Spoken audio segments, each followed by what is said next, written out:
Hello everybody, welcome back to yet another episode of The Elder Geeks, where good games never get old, but we sure do. Once again, we have, well, actually this is the first time since the first episode, we have Elder Geek Steve back with us.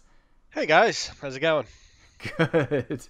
And this week is Elder Geek Ryan, probably the last time he might be on the show before he becomes a new dad. Ryan, hello. Come on, I think I got a couple more episodes in me. Really? I don't know, man. We'll see. We'll see. If this is the first time you're listening to the show, what we do is we talk about games. First, we talk about games that we're playing with our families. Then we talk about games that we're playing by ourselves. And then we go into a little bit of games that we are playing, or actually not even games at all, just off-topic stuff. Sound good? Yeah, sounds great. Great. Awesome. My games with my family, or that my family is playing, is it kind of melds into the games that I'm playing myself. So if it's okay, I don't want to go first, but if I need to, I will. All right. Well, hey, I'll go first because I'm chomping at the bit. Sounds good. What game are you playing with your family, or is your family playing? Oh, yes. So this week, I have two games, but the one I want to focus on, Danielle and I have been really honing in on the SNES Classic. I think I mentioned it on the last episode that I was a part of. But one of the other games that I realized that she had never played that I really thought would be a good one was Zelda: Link to the Past. She's never played that before? Never played it, which is like, and she loves Zelda. Let's see, I'm sure she watched me play Twilight Princess, which would have been like when we were still dating at that point. Right. And loved Breath of the Wild, which she bought for me as a surprise gift. She surprised me with a Switch and the special edition of Breath of the Wild. So we played plenty of that. But we were sort of flipping through the games on the SNES Classic, just sort of looking around and seeing what was there. And I was like, oh, you've played this game, obviously. And she was like, no, I haven't. I was like, really? Never? He was like, no. I was like, well... Yeah, Link to the Past is amazing. I'm surprised that she didn't pick that one up. Steve, do you have a SNES Classic? Nah, I haven't picked up either of those. The original or the Super Nintendo version. Oh, all right. It's funny because I see them all over the place now, and I just haven't really decided to buy one. Yeah. Yeah. Yeah, now that they're easily available, they're not as awesome to grab anymore. I don't know, though. I mean, look, the Nintendo Classic, I was thinking about getting one when they were, like, very much in vogue. But when you look at the lineup of games, I'm nostalgic for a few of them, but a lot of them don't really grab me the same way. They really nailed the library with the SNES Classic. Can I sidetrack you a little bit further on the SNES Classic and ask you a question? So the NES, the NES Classic had a real bad problem where like the plug to the wall was mega short, and then they also gave you a super short HDMI cable, and then the controller cables themselves were also super short. Did they fix any of that stuff on the SNES Classic? So I am using a different HDMI. I can't remember if the one that came with the system is short. The power cable was sufficiently long. I have it hooked up to my entertainment center, so it's not that big of a deal. I knew of the controller cable length issue from the NES Classic, so I just went ahead and ordered an extender as soon as I got it as a gift. Does the SNES Classic use the Wii plugs as well? I think it's the same as the Wii plugs. It's like a rectangle with two nubbins on the side. Yeah, those are the Wii ones. Yeah. Yeah. So I'm assuming that you could use like even the Wii Classic controller and probably. I think you could. And additionally, I've seen online, and I was actually thinking about, because we normally, we'll play a little bit of a game, and unless I'm really hammering home, my wife and I will start a game, and then usually I'll end up finishing it by myself. But we've actually made a habit of playing this for probably about 30 minutes to an hour each evening after work, which is kind of nice. And I was thinking, well, we're actually diving into using this console a fair amount. Maybe I should look into getting a wireless one, because I've seen those on Amazon. Yeah. But I have a cable extender, so I think it easily goes from my entertainment center to my couch, and it's, you can lean back and sort of relax. Yeah. So I haven't really had any issues with that. It's a little short probably if you're trying to go all the way from TV to couch, but right. it's not as bad as the NES Classic ones, because the NES Classic ones was really short. It was like a 3-foot cable or something. It was super, like, just to give people a reference, I had a super long HDMI cable for my NES Classic, and when my son and I would play it, we would basically be sitting by the plug, like, that was closest to the couch. Right. So it was like the plug, and we even used an extension cable. We still had the NES Classic sitting on the couch with us, and then we had an HDMI cable running across the whole room, which was way less than ideal, to say the least. Yeah, absolutely. So how's she liking Link to the Past? All right, so she's liking it a lot, I think. It's definitely a much more comfortable experience to her than some modern games, because, it's top-down, obviously, like a lot of the classic Zelda games. The control scheme is pretty normal.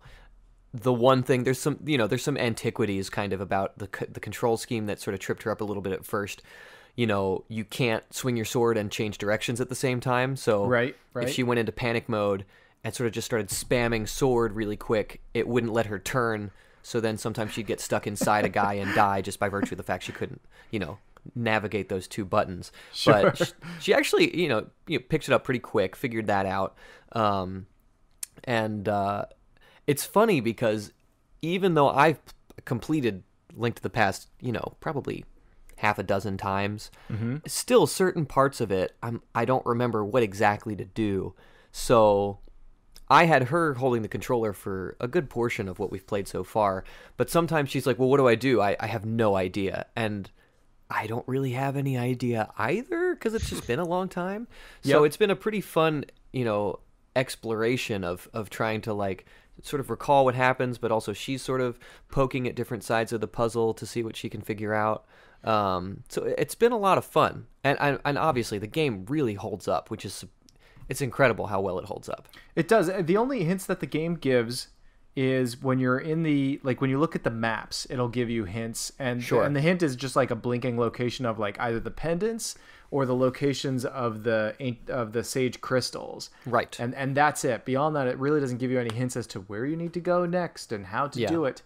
There's a fortune teller, which I hilariously used, because at one point, obviously, spoilers for like a 20-some-year-old game.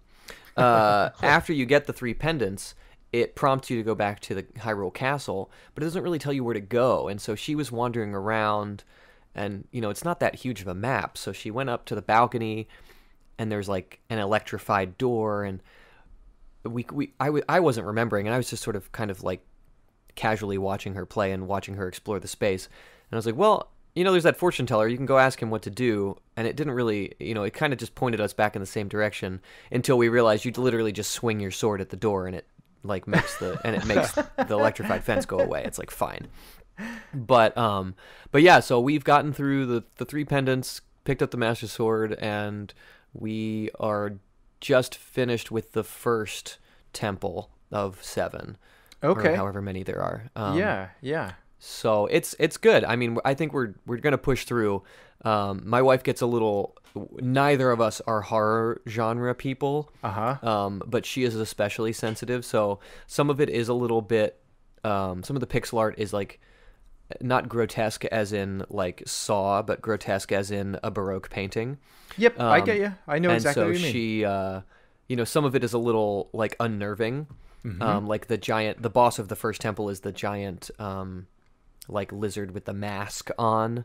Right. I don't know if you remember. You get the hammer and then you bash its giant mask off. Right. And it's not a friendly looking guy, so it's a little bit unnerving to her, but she's still willing to push through, because I mean it's a great game, just a really solid game. I will say this: out of all the Zeldas, Link to the Past is easily my favorite still.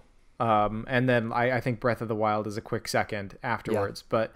But also of all the Zeldas, it has one of my favorite themes, and it's the dungeon theme from the Pendant Palaces, not the Sage Palaces. That Pendant Palace dungeon theme. Yep. And if you listen to that track closely, you can hear remnants of it in Breath of the Wild's in its temples, like when you have to solve the puzzles, like there was a little bit of that track in every time. Yeah, in the shrine theme. Yeah, they did a lot of really good callbacks in Breath of the Wild. The audio design there is just super solid. Yeah.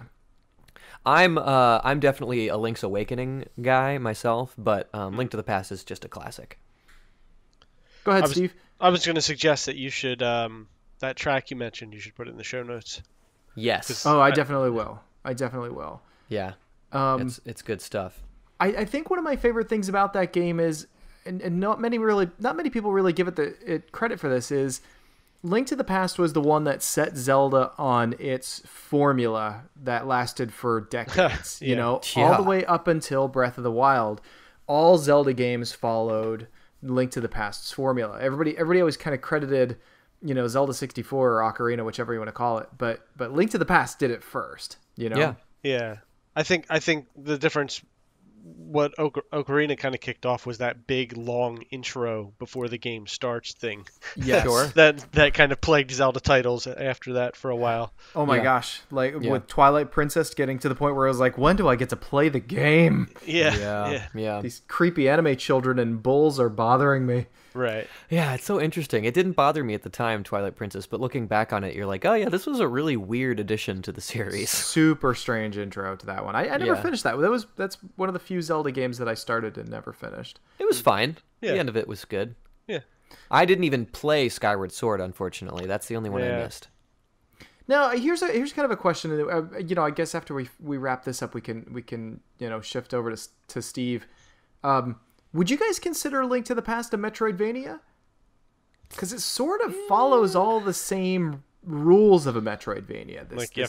You get weapons that then enable you to go back to areas you already went to. Exactly. Yeah. That will open up new parts of the map, that kind of thing. I guess in a loose term. The only way that it's not like that, and I don't know if this is a strict rule, but you don't start out all powerful and then lose all your stuff at the beginning. Yeah, that's true. I was going to say it's not a 2D side scroller, which is something that I really identify with that genre. That's true, but it does share a lot of similarities. Yeah, absolutely. Yeah, just because you're literally just pushing up on the D-pad to move the screen up instead of jumping up. I don't know if that's really enough of a change to say. I don't know. I've always kind of thought that was like the similarities between that and Super Metroid. I just thought were so thick it wasn't even funny. But. Yeah, I could definitely see that. I think that like you said, Link to the Past sort of started a chain of games where they had a very specific thing where you entered a dungeon, then were given a tool to solve the major function of that dungeon, and then you used that as a practice, and that has continued on, like you said, throughout pretty much the whole series up until Breath of the Wild. Yeah, love that ending theme too. That ending theme is amazing on Link to the Past. Yeah, super good. Steve, do you have any games that you want to talk about this week that you've been playing with family, or family has been playing without you? Well, so my family game is actually more of like an off topic, I guess, because pretty much the only thing we've been doing has been revolving around my daughter's marching band.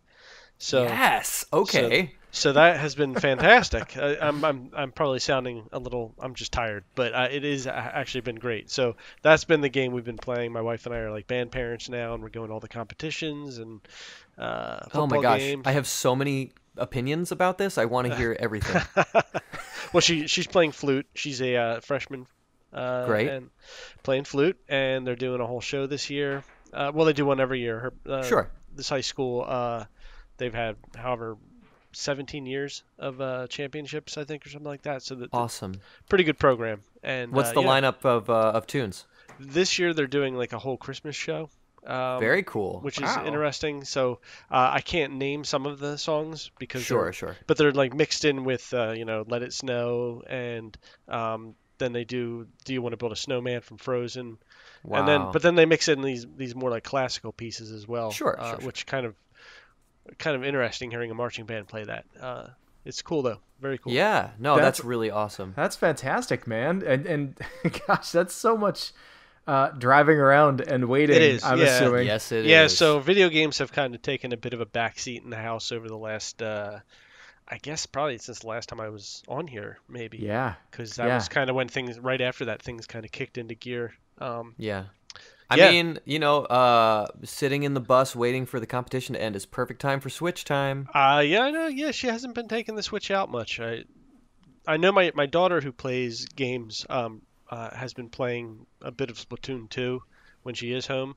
Nice. And I know she logs into Overwatch every time there's like a new crate you can get for free for logging in, just to make sure she's getting them. But I don't know because how much she's gonna playing. go back eventually. Yeah. Clearly.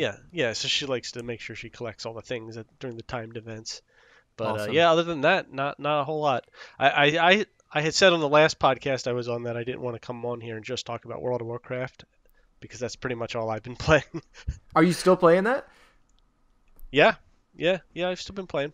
Nice. But I don't really. It's one of those things where like when talking to people who don't care about World of Warcraft, it's kind of like you feel like I don't know, like it's a silly thing to do. I don't know, man. See, it's one of those things. It's like games like World of Warcraft. Everybody's like, "Oh, it's just World of Warcraft," but it's been relevant for this long for a reason. There's people who have literally been playing it since it came out because it's entertaining. For what is it, $15 a month? Yeah. For $15 a month, you can't. There's nothing that you can get for $15 a month. If you go to the movies one time a month, it's going to cost you more than $15. Yeah, I think I don't remain subscribed all the time. Like maybe several months out of the year, and that'll be it. Right. But there are people, and that's all they do. That's their primary source of entertainment. They don't even bother with TV or anything else. So that's great for them. I mean, that's an amazing deal. That's awesome. So back to the marching band. Please. When does she? Is it just like football season, or is it like just? Do they continue to go once the season's over? So the marching band schedule runs parallel to the football season. So like every Friday night they have a game. They go and they play the football game and they perform during halftime their show. Mm-hmm. And then on Saturday they get up, they practice for like however many hours, and then they're off to a competition where they perform that same show with other bands doing their shows, and they're given a score. And it kind of goes week by week. You want your score to kind of keep going up and up and up. It's like a grade almost, Yeah. I think they got like an 85.3 at their last competition. Nice. Solid. Yeah. And then if they make, high enough marks. Sorry, I was in marching band all 4 years. I was Ryan. I was gonna pop in and be like, man, you sound like you know a lot about this. What did you play? Yeah, so I was in pit playing marimba and other various auxiliary percussion my freshman year, and then sophomore through senior year I played the quads. So I was drumline for the rest of the time. Nice. So hopefully you do well enough, and then you get to go to championships at the end of the year. Yep. And then. There's it's like a huge stadium. I grew up in PA, so it was at Hershey the one year. Mm-hmm. And you go up and everybody plays, and there's, the whole state is there basically. Yeah. It's a lot of fun. If all goes well, we're gonna be in 2 weeks. We're gonna be at Rutgers, playing there, and then I forget somewhere in between, and then Giant Stadium is the I guess the championships or nationals, I guess. Whoa, that's awesome. Dude, that's exciting. That's so cool. Yeah, so I was actually in the same marching band that she's in for the same high school, but I was in it. What did you play when you were in marching band? I was percussion as well. That's right. That's what's up. Yeah, so they mostly let me around like the bass drum, and sometimes they let me play quads and stuff like that. But bass is fun, and it's surprisingly difficult because you're one bass, and then usually there's a whole set of them. So you're playing what is basically one part, but with like 3 to 5 other people. Yeah, so in my case, I actually had 3 bass drums set up in front of me. Really? Like timpanis, and I had to play them like that during the show because we had a very small drum line. Oh, that's awesome though. I think there was only about 4 of us. Yeah, it actually was a lot of fun. Yeah, I got a lot of aggression that year. Yeah. Can I say I'm insanely jealous of all of this because I for some reason I just really like music people, and Sure. two, when we were growing up, my mom and dad bought my brother an electric guitar and like huge amps and stuff, and I was like, can I get a drum set if I pay for it myself? And they were like, no, it's too loud. And so I've always wanted to play drums and never could. But well, now's your chance. Don't let your dreams be dreams. Get one of those electric. Get one of those nice Roland electronic kits. Some headphones, some nice Sennheiser headphones or whatever. That's true. Electric drum sets have come a long way, actually. Mm-hmm. What's funny is I wanted my brother to teach me guitar because he got very good at it very fast, and so I just I couldn't pick up guitar. Like my fingers just couldn't take it. I played for like 6 months and I never built up the calluses. I played like every day for 45 minutes and still nothing. And fast forward to like now, my son just started playing violin, and he's actually doing really great at it. I guess you got to start like super early and super young, but he's like not complaining at all about his fingers. But for Christmas, I wanted to get him a set of drums, and now I'm kind of like boiling it around in my head. Like, should I really do this? But yeah. For a kid, it can be a little much, especially because then they just kind of slam on them, and it terrorizes the neighborhood. I don't mind that. Yeah. All right, I guess that's fair.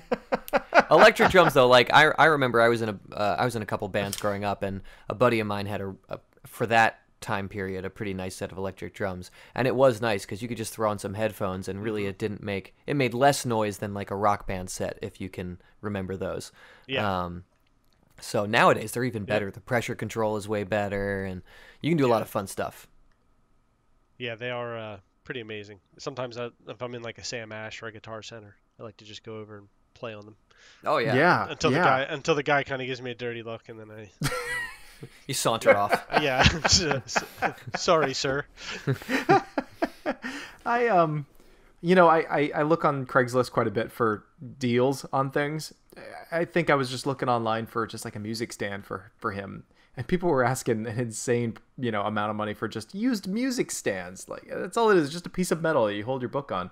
And I look on Amazon, I got like a brand new one for $20, and then I was like, I wonder if I could find Amazon drum set, and lo and behold, you can get like a 5-piece drum set on Amazon for like $160. Oh yeah, probably. Versus like going on Craigslist where people are like, I bought this for $210. I'm asking $205 for it. Yeah. Bass pedal's broken. A drum set for $160, you might as well just get it, because you don't know right? you don't know when you're going to need one, and at that exactly. price, you always got it. I totally agree. Be like, well, oh God, you know what? We're so lucky because we have the drum set in the garage. So we can just. When that happens, you're going to be like, wow. $160 well best spent. $160 ever. Or just the rare weekend when everybody's out of the house and I just feel like cranking up the music and going into the basement and slamming on a drum set and sounding horrible. It was $160 and nothing more. That's true. That's true. Yeah, I'm sorry. I realized it took this whole conversation completely nowhere even anywhere. No, I love video it. Games. I love it. I love it too. That was great. That was awesome. But I did warn you, it was kind of off topic. So. That's okay. That's totally okay.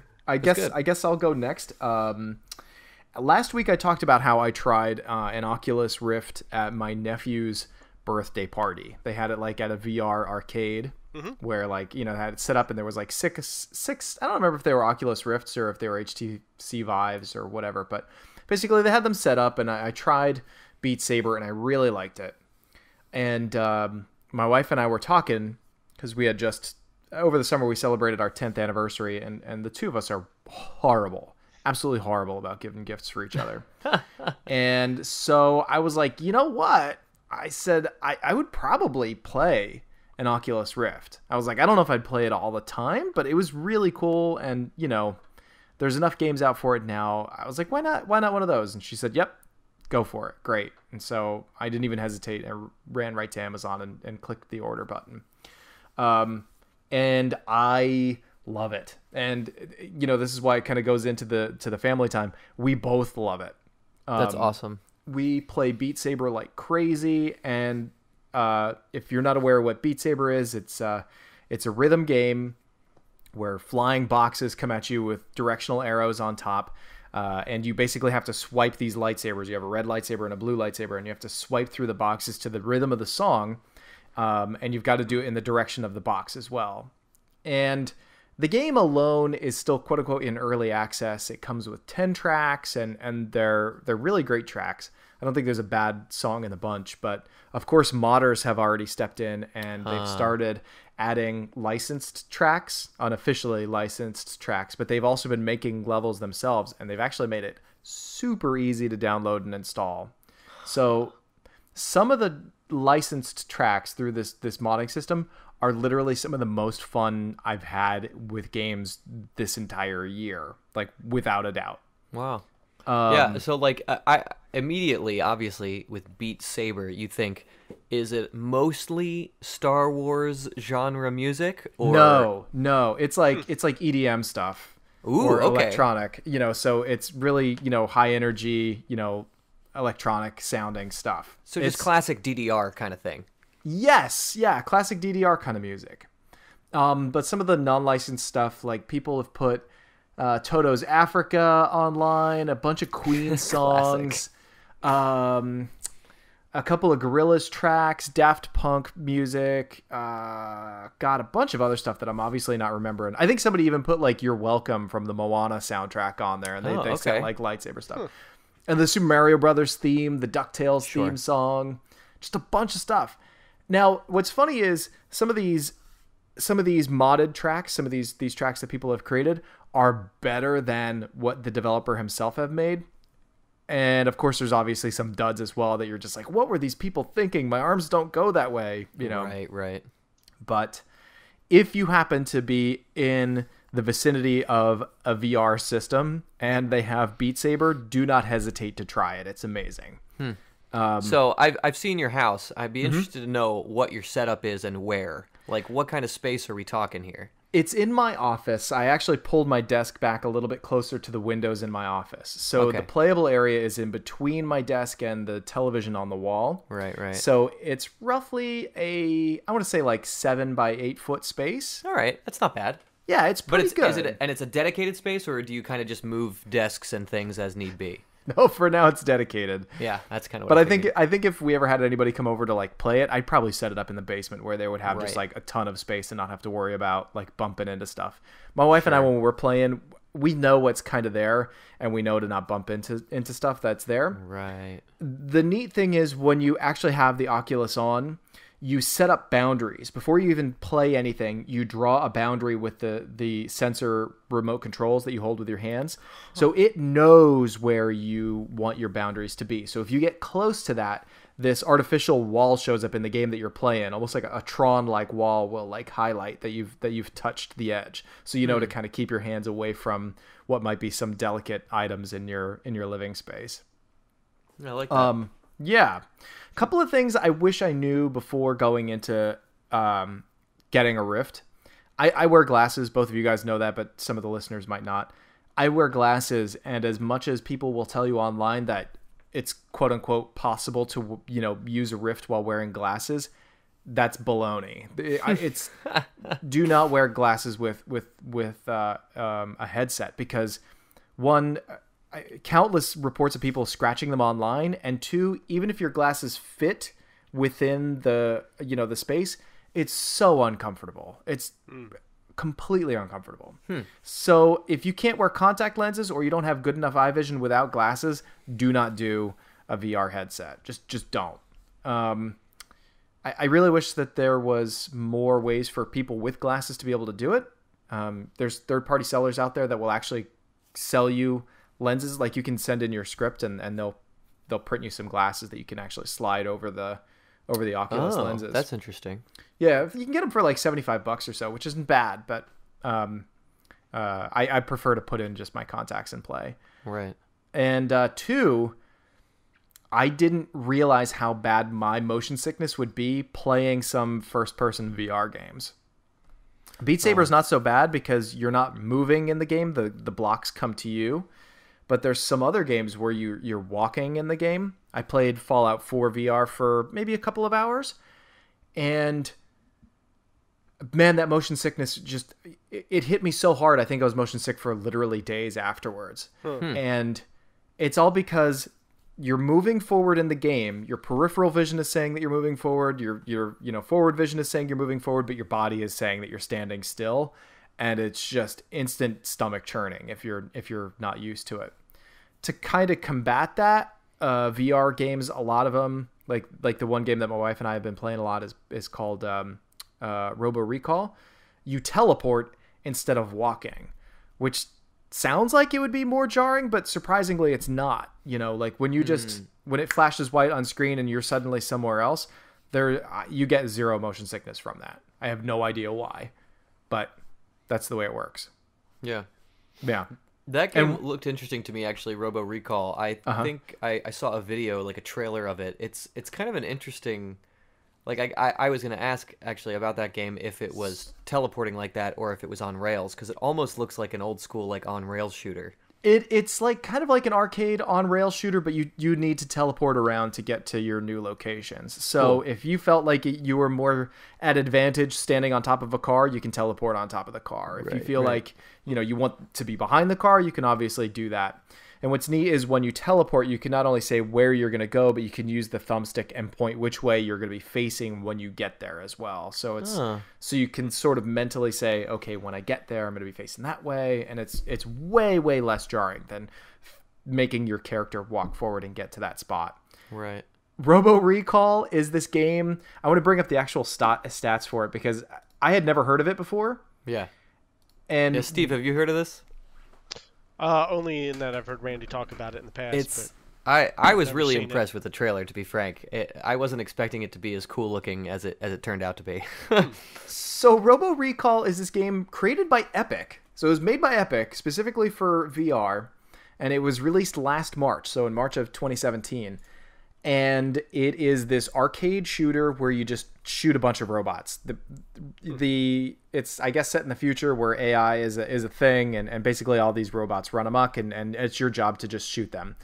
And the way the game works is you can reach down to your side and pull up your pistols and then shoot until your pistols are empty, and there's no reloading. When your pistols are empty, you can either drop them or you can throw them at the robots and hit them in the head with it and such. And then if you reach over your shoulders, you can have like a laser rifle or a shotgun over there.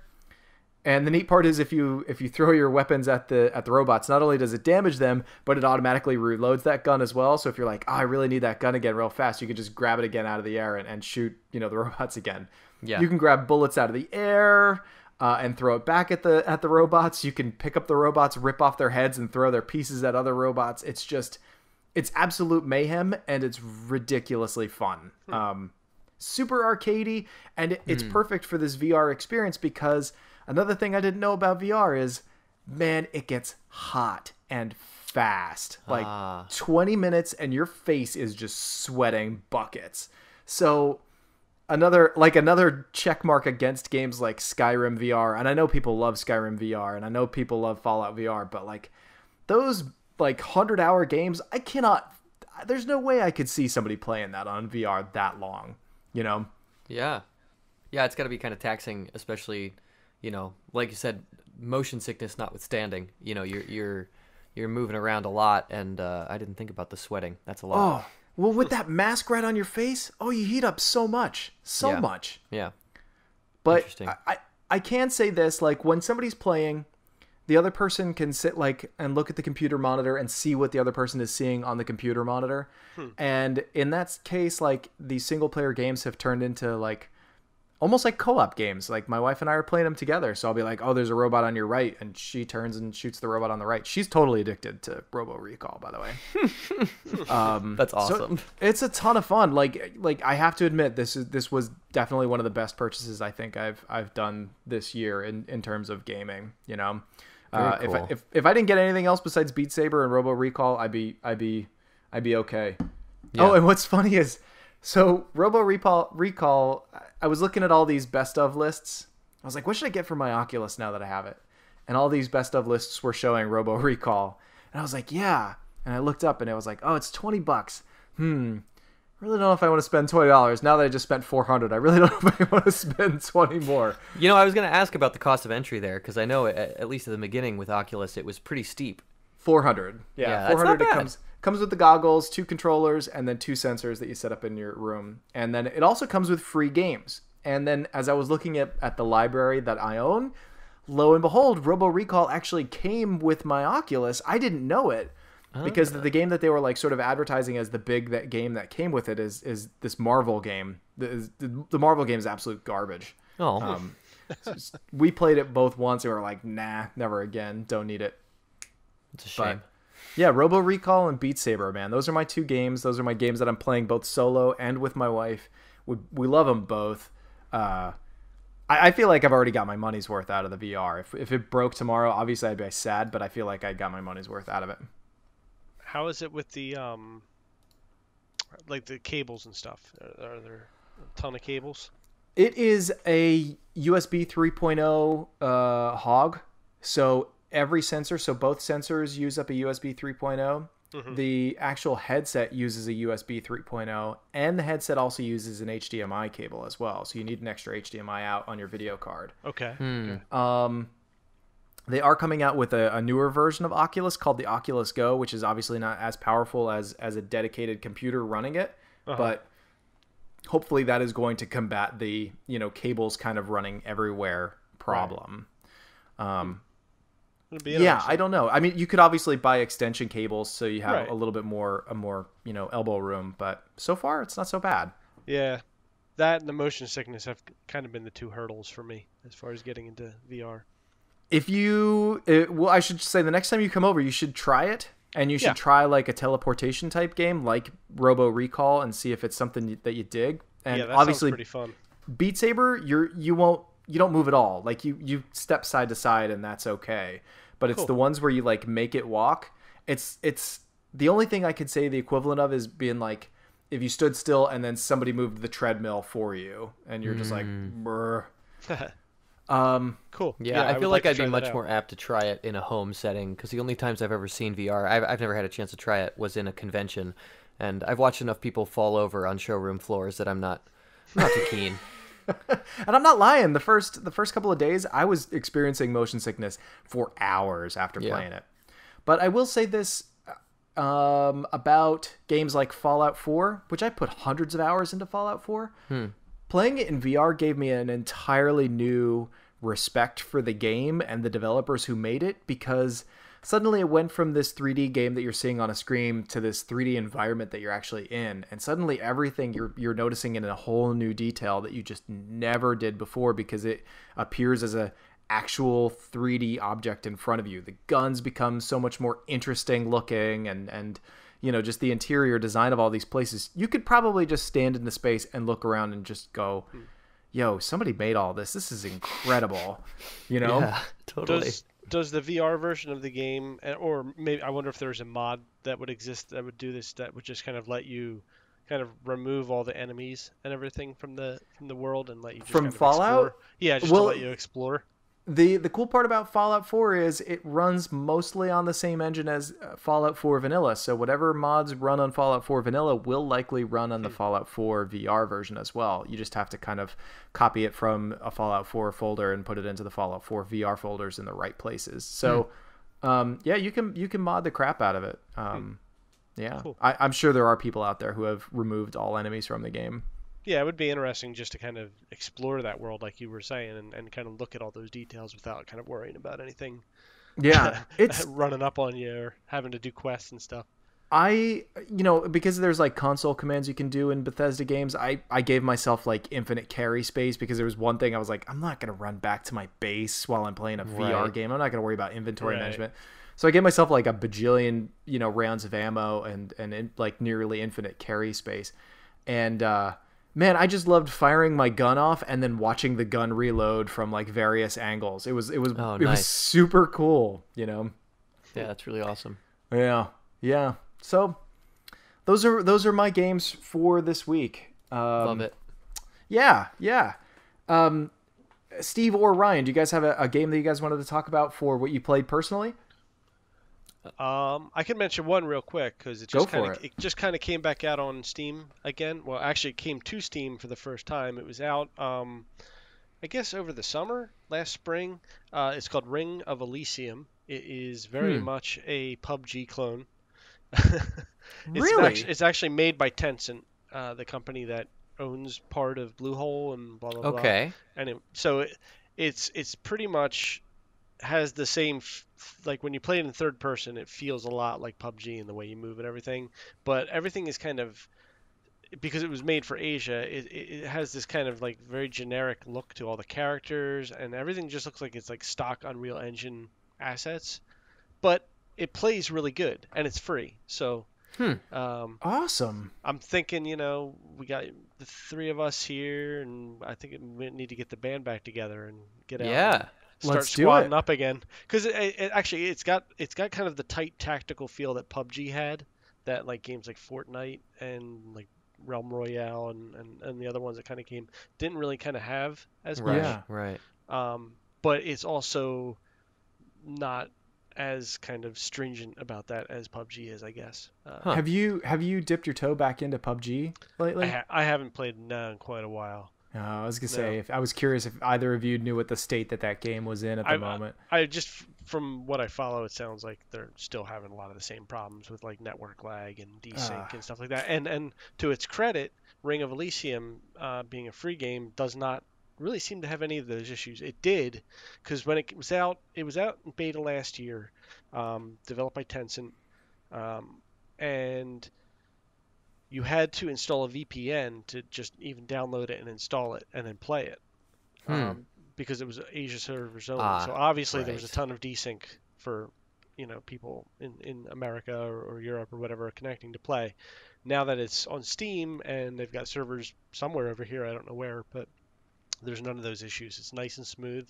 Like I said, it's not the most amazing looking game. They changed the map for some reason, which I think is a real shame, because in beta it had this map with this crazy whale amusement park in the middle of the map, and it just had all this really kind of over the top Asian kind of designed stuff in it. And I really enjoyed that aspect of it. And the new map feels a little generic, kind of.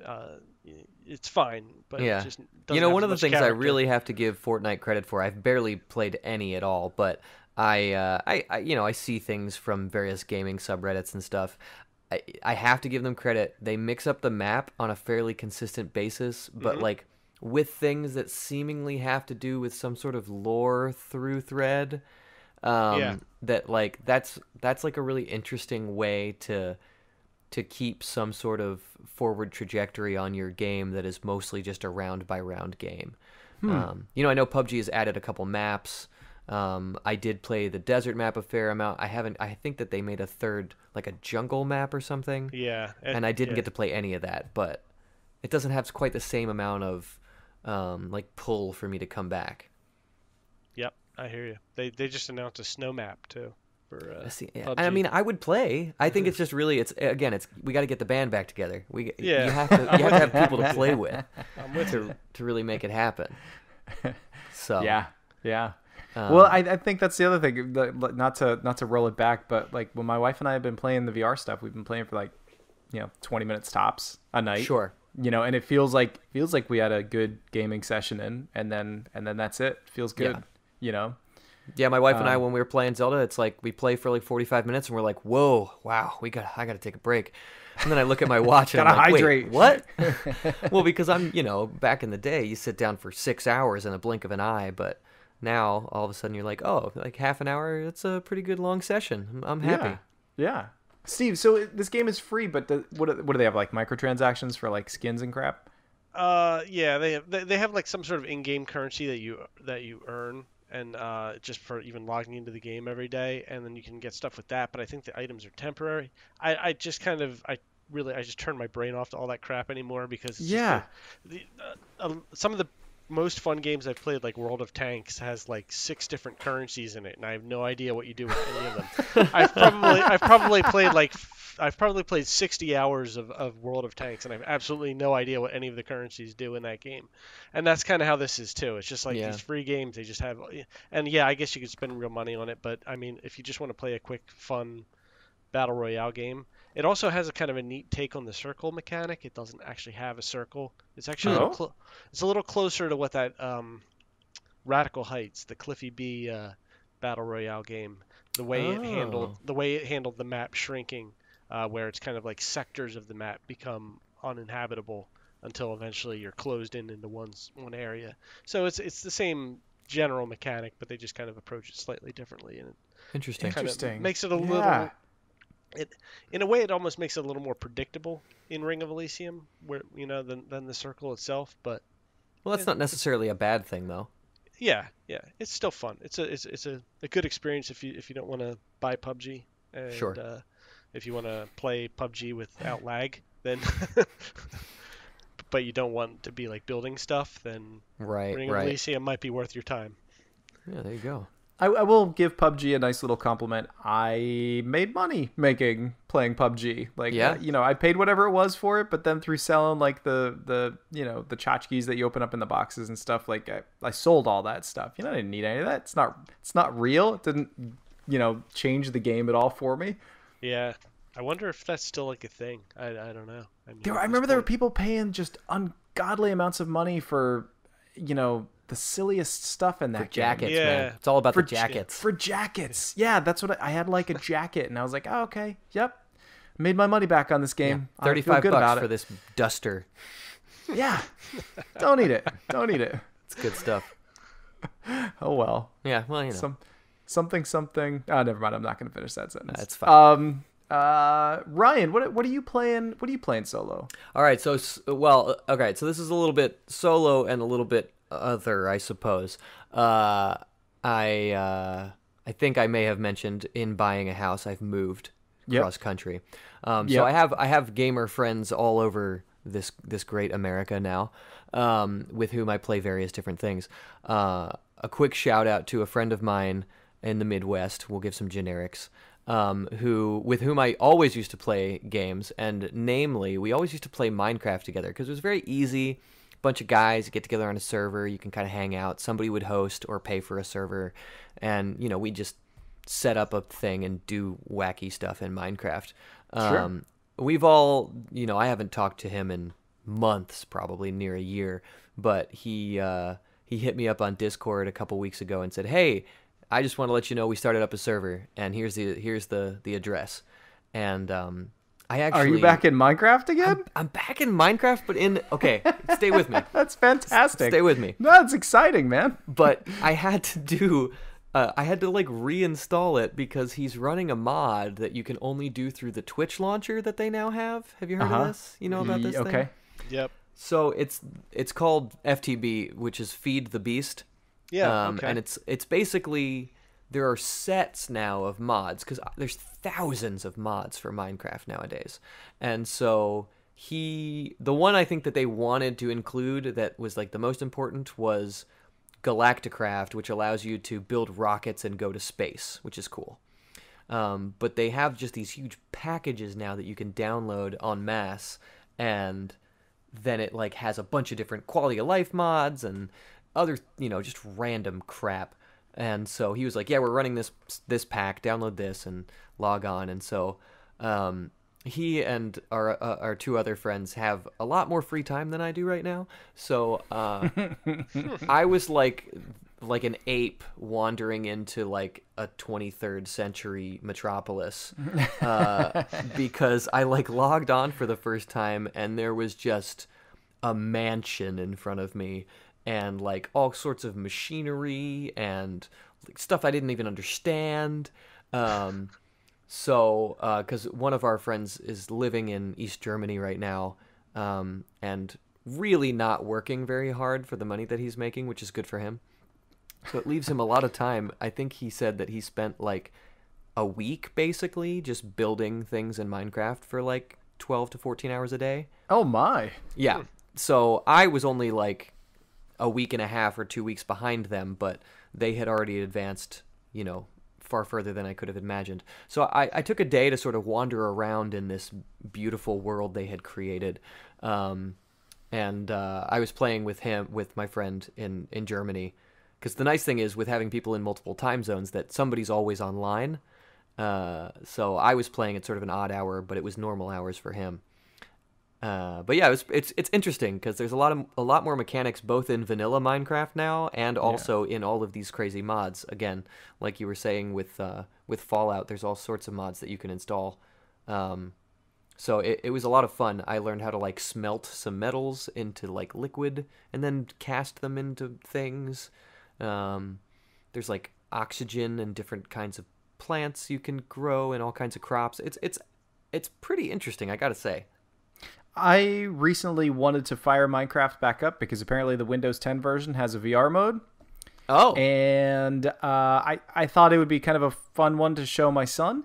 Oh, absolutely. I think the last time I logged into Minecraft was to play with you, Steve, and gosh knows how long ago that's been. Wow, yeah, that was a long time ago. And so what's funny is when I went to go log in to re-download the game, apparently they changed over their whole system, and I had forgotten what my screen name was, and so I had to email them, their customer support, to find out what my screen name was. Not my sign-in, not my email, but my screen name. They needed something in my screen name for some account changeover thing. And so the only way to resolve it is to email them. So I emailed them, and they were like, we are now dealing with emails from... And it was from early September. And that was as of a week ago or something. Wow. I was like, well, I guess that account's gone. Wow. I think I've had to reinstall it on so many machines that I at some point did that transition, because I just use my email address now to log in. Mm-hmm.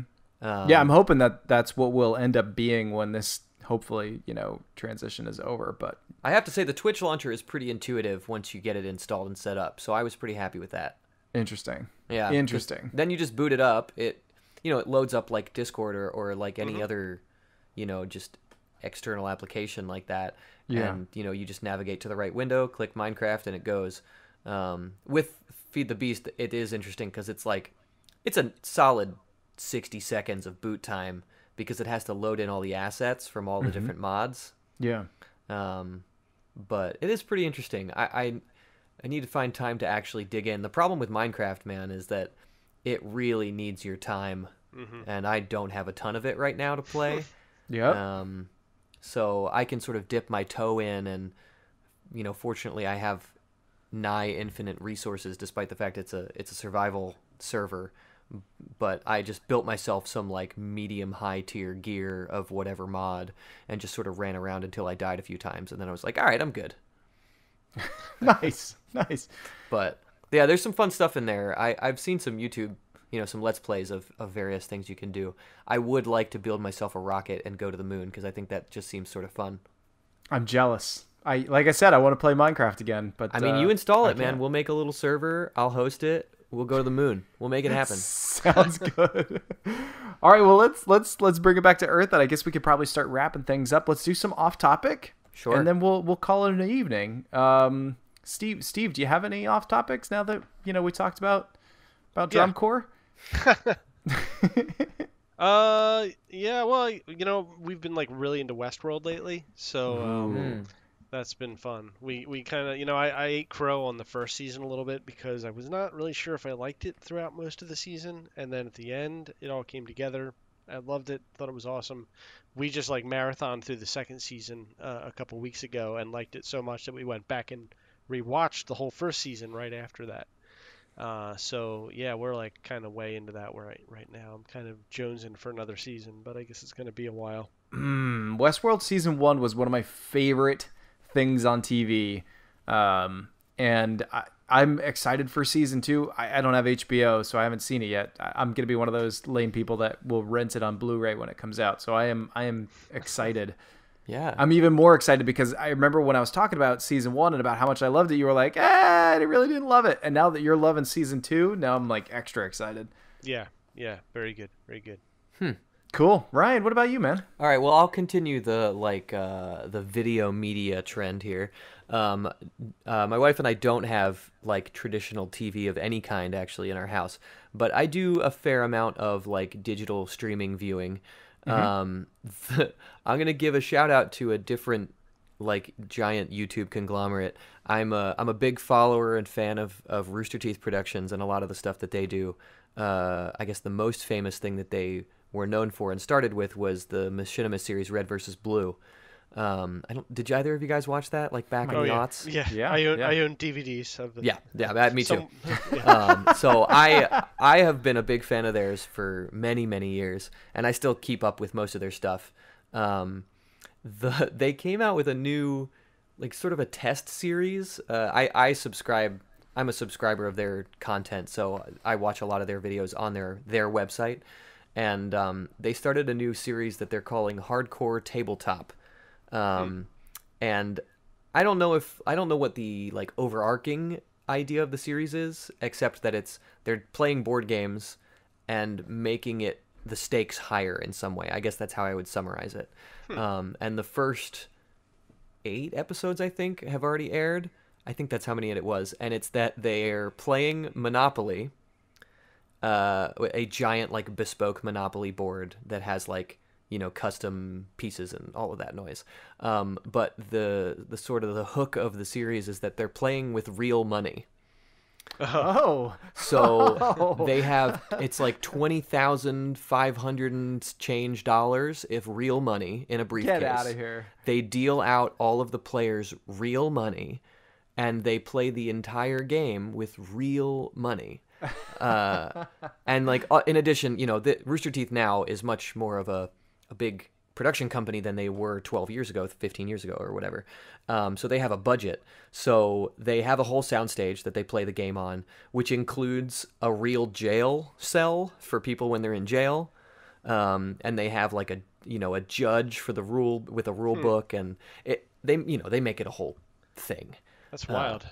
It's really freaking good, and it's very funny because they're all very. What's good it called again? Hardcore Tabletop. Yeah. Nice. They already aired the like finale of that game, but it's really good because there's a pretty decent mix of people who like played Monopoly when they were kids or have played it recently, or there's like, I think one of the guys has never played the game in his life, so he really doesn't know any of the rules and he's kind of just flying by the seat of his pants. But didn't think I was gonna like it as much as I did, and my wife and I were like anxiously anticipating the episodes were dropping on Tuesdays, and we were like sitting down to watch them every Tuesday night. Nice. Yeah. Nice. Yeah. I will continue the trend here, talking about video stuff. I just started a series on Netflix called The Haunting of Hill House, which is a horror series that Netflix created. I don't know how many episodes it is. It's probably 8, maybe 10. I don't know. But it's about a family who basically lives in a haunted house, and it takes place both in the past when this family is children, and then it also takes place at what their lives kind of turned out to be as they grew up in this haunted house. And so far, it's better than I expected it to be. I was kind of thinking going into it that I was gonna be like, maybe it'll be worth a good jump scare or two, but surprisingly, it's not jammed with jump scares. There's a much deeper and more emotional story than I was expecting. And the acting is very good, like super good. And which there's a ton of child actors, and child actors can really, really, really break a show or a movie. And there's like 5 of them, and they're all great so far. So, I'm only an episode in. I don't know how it's going to end up. I think it's only been out for like 2 days at this point of recording. So who knows how it's going to end up, but so far I'm enjoying it. It is pretty hard on the horror. I know you're a little bit skittish. I don't think I'd recommend it for you. I don't think I'd recommend it for you. Yeah. Sometimes I can do the thriller type stuff, but if jump scare is not my bag. No, this is more supernatural horror than it is thriller. Maybe. Well, being that it is October and it's the scary month or whatever. Yeah. I've been doing my annual every year I listen to the entire World War Z 9 and some hour long audiobook. Oh, that's awesome. So I'm right now I'm just getting into it. I'm about 3 hours in. So. That's awesome. Wow. Yeah, I highly recommend that. Ryan, you may even enjoy that because it's not gory or anything. I mean, no, yeah. Some of it's a little descriptive, but no, but that's different. That's not like, really what gets me, the one I always cite is I went and saw Cloverfield somehow by accident in the theater, and that messed me up for a few days. Yeah, that's kind of a jarring movie, just kind of running in like buildings falling. Not my best idea. Yeah.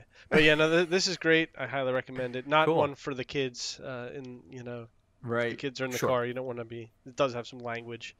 And stuff in it, but it's all different actors and actresses reading each chapter, like Mark Hamill, Henry Rollins. Oh man, so it's almost like a radio drama at that point. Oh yeah, absolutely. Yeah. I mean, it doesn't have like sound effects like machine guns and stuff, but it's basically it's like the original book. They made the movie with Brad Pitt, and it had absolutely nothing to do with the book except that there were zombies in it. Sure. Right. But the book is actually just it's like stories told by the people who survived a fictional zombie war. Right. a decade after the war had ended, them kind of recalling what happened to them, talking about like where they were when the outbreak happened or where they were when whatever, kind of milestone throughout this long fictional campaign. And it's really good. So I'm going to put that on my Audible wish list. Yeah, that's what I have it through is Audible.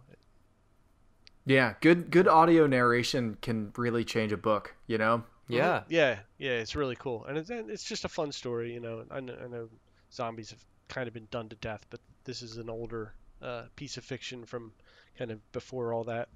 Yeah. Cool. Great. Guys, thanks for hopping on the show tonight. This was a lot of fun. Definitely. Yeah. Thank you very much for having me back. All right. I didn't think I'd be welcome back.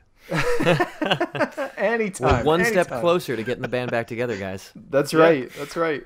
All right, everybody. Have a good night. We will talk to you all again in 2 weeks. Yeah, till then.